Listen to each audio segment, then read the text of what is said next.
back. Can we start with injury update? Firstly on Dennis Serkin. I understand it's hamstring, but that presumably means it's going to be more than a few weeks on the sidelines. Yeah, probably 2 or 3 weeks more. Yeah, from blow? now. Yeah, we'll see. 4? A blow for you to lose him now? Yes, sure, but the season was like that, with many injuries and opportunities for other players, so we manage a situation like that. And how are you in terms of left backs? Because Hjelde had an injury, didn't he, before the break? Is he okay? He shouldn't be available for Saturday. So next week, yeah. So you've got no left backs. We'll play with 10 players. We'll try. No, we'll find a solution. Yeah. With a versatile player. Yeah. Ballard as well is still a few weeks away. On injury still, Hume, we understand had a hip injury when he went to Northern Ireland, but he's obviously been playing. Is that the sort of injury that he will play through with a view to being sorted later? Yes, probably. He managed this pain for a long time, and he should be available for Saturday. Yeah. Salis, is he anywhere close? 2 or 3 weeks more. Nablahi, presumably again another one that'll be a little way away. Yeah.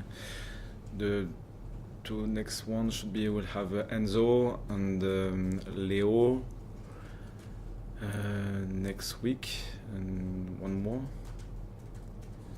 Enzo, Leo,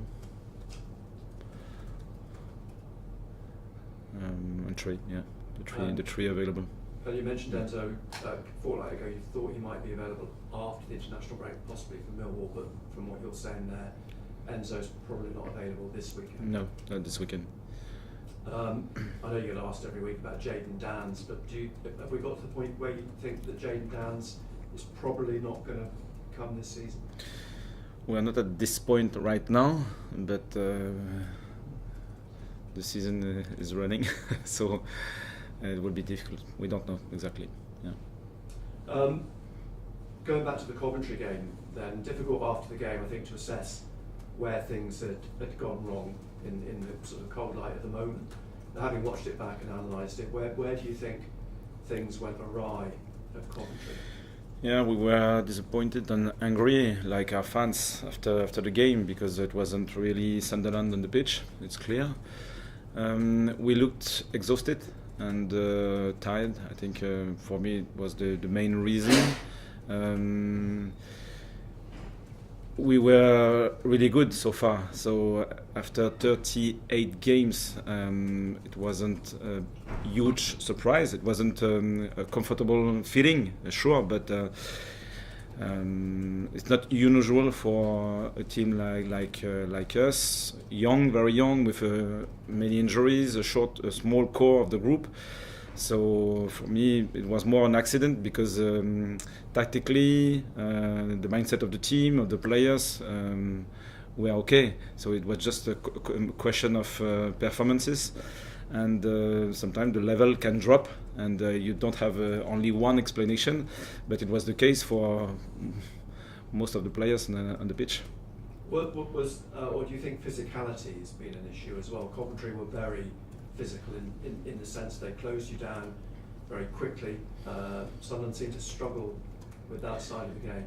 Yes, but it's a question of freshness, I think, because we managed this kind of team before. Without this physicality, we have some players who can be competitive in that part of the game, but as a team we showed before that it was possible. So I think Coventry were good, to be fair, and they played very good football. They were ready for that fixture. We were not, and it was a punishment and a good reminder for the rest of the season. As you say, it was a good reminder. I mean, were you a bit concerned about not being ready for it, because you know how punishing some teams can be in this division? Not really worried because it's not unusual. I repeat, it wasn't a good feeling. It's really clear, and we were disappointed, we were angry, I repeat. But at the same time, we still have 10 points more than Coventry at this stage of the season. So it means something after 38 games. And so we are still in a really good position.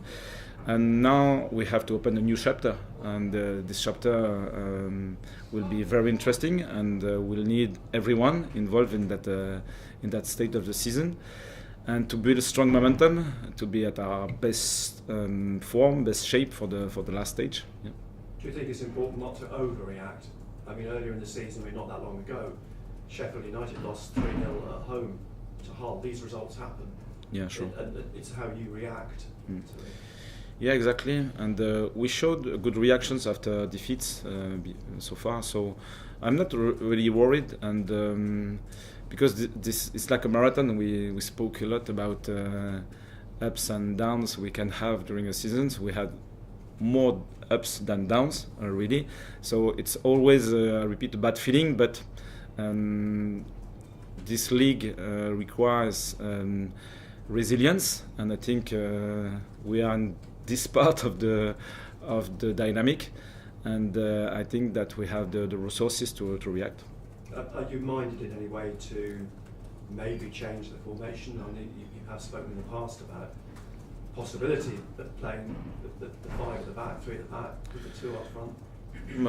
Not really at this stage of the season, because I think we built strong foundations in this 4-4-2, 4-3-3, and the knowledge of the team is now really strong, and it's more about reinforcement and belief and adjustments around this structure than changing everything for me. And sometimes it could be useful. We showed, for example, when we used Eli rather than Régis in the 10 position, we can change a little bit the dynamic of the team, but the structure is the same, and I think we'll keep going. Millwall then at the weekend. Alex Neil, the manager, I don't know how much you know of the history of Alex here and subsequently, but he came back with Stoke last season and won 5-1. So there was a bit of an agenda, I think, from his side of things. Are you mindful of that? Is it something that you've got to be aware of, in the sense that there's more at play here than just Millwall turning up? We have to respect Millwall because they have a strong team. They are really well organized, strong out of possession, good to exploit the spaces when they can recover the ball. And it will be a tough game again. So for me, the main focus is always us. We have to take into account different elements of the opponent, but we have to play our best football again. And it wasn't the case at Coventry. It was really clear. So our main focus is that one, only that one. Of course, at Millwall, Aaron Connolly scored early in the game. He's back with Millwall, presumably on Saturday. But later in the game as well, Milan Alexic had a very good chance to win the game. He's been away with Serbia's under-21s. Do you think we'll see more of him in these last 8 games? I spoke with Milan this morning, and it was exactly the content of our conversation.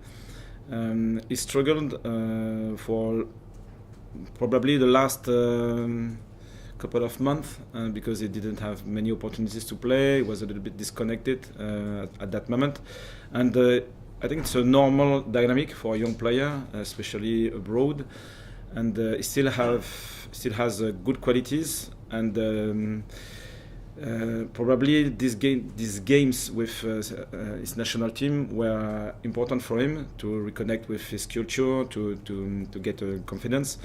And the final sprint, he will have the opportunity to play, and it's up to him as well to stay connected and to show this resilience, which is really required for the team and for the players.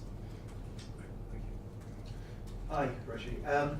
You talked about looking a bit exhausted in the last match. Do you think the international break kind of came at the right time for you then, in terms of being able to get a bit of a rest? Should have been better 3 days before Coventry, but I hope so.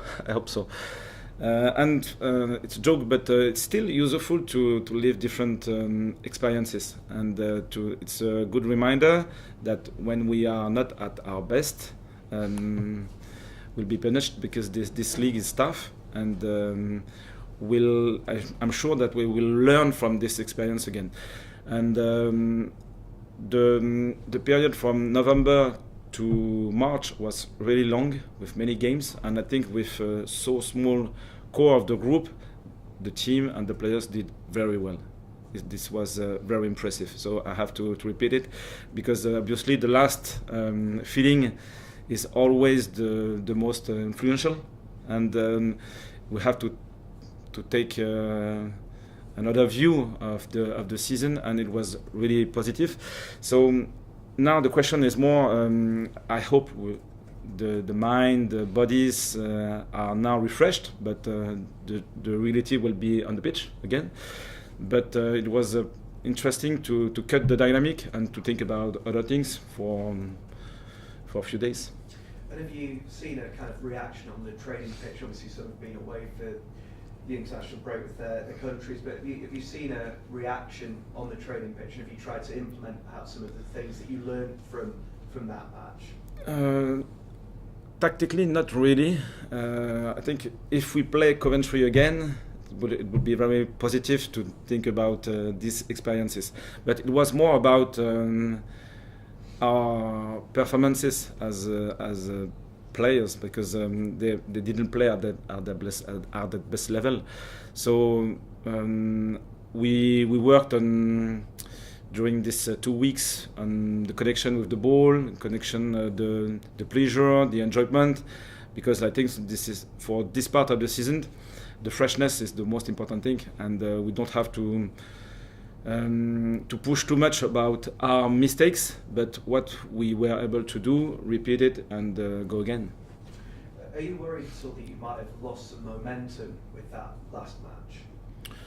Not really, because for example, if we win against Millwall, it's possible at home. For the last 5 games, we'll have an average of 2 points per game, so it's a good momentum. No, I'm not worried about that. Have you still very much got your sights set on automatic promotion places? Do you think that's still realistic? It's still possible, but we need a strong momentum and mistakes from our opponents, so it's not just about us. It's a question of mistakes from our opponents, and so far they were really impressive, so I don't know. What exactly are you expecting Millwall to do on Saturday? I expect a tough game, because I know that Millwall will be very well organized with a strong PPDA, so they press well. They are really well organized to recover and to use our mistakes. And it will be a championship game again, with high intensity, high tempo, an unpredictable scenario. So it's always a question of our good qualities. If we can reach the level we showed before, I think we can manage this game properly. And there's quite a few reports about various teams interested in Chris Rigg. Have you heard from any of those clubs? West Ham, Man U and Spurs seem to be interested, or have you spoken to Chris himself about it? Not at all. But it's positive for the club, it's positive for Riggy as well, because it shows that he did well so far, and he's really well connected with Sunderland. So for me, his main focus will be with us. No worries. And the same question really about Joe Bellingham. Man United have been quite strongly linked again. Have you had any communication from their side or with the player at all? No, not really. I think they are really mature. They are young, but really mature, because they didn't show so far any weaknesses about their involvement in the club project. And I think for young players, it's not obvious, it's not easy. Because if you lose just 1 second your mind, the consequences on the pitch will be huge, and so far they were still connected. So they are really impressive. Thank you very much. Régis, how does it compare the experience having an international break, having all that time off the back of a win to off the back of a disappointing loss? New experience. And I think we learned from the last international breaks how to manage this period, and we used different setups, and we decided to break down this period in small periods, and I think it was positive, and we didn't take into account the last game, because I think we just have to delete this experience and we'll use again later, but now it wasn't important to talk too much about this experience, and then just to try to focus on what were our pillars to be at that level, and to refresh the team, to get them pleasure, enjoyment, and ready to face new challenges. Given that obviously several of the squad go off on international duty, are you at all reluctant to do lots of tactical work, because of course those big players will miss out on perhaps any new developments that you come up with? Yeah, it was light from that point of view. It was more connected with a pre-season restart, to refresh, to get the first pillars of the game model, I think, and it worked well so far, but I repeat, the reality will be on Saturday. And just looking ahead to Saturday, do you ever envisage how you, I mean obviously you probably will, but how you'd like a match to go in terms of phases of play, tactics, etc.? Do you like sort of plan it meticulously, or do you leave some things just to what happens on the day? For the game against Millwall, especially? Yes, and just in general as well.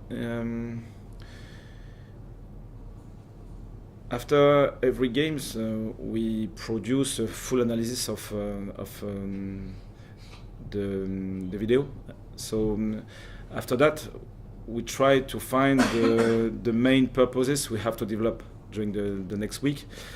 And for me, at the minute, I think the knowledge of the team is now clear, but according to the opponent, we can have to focus more on specific topics.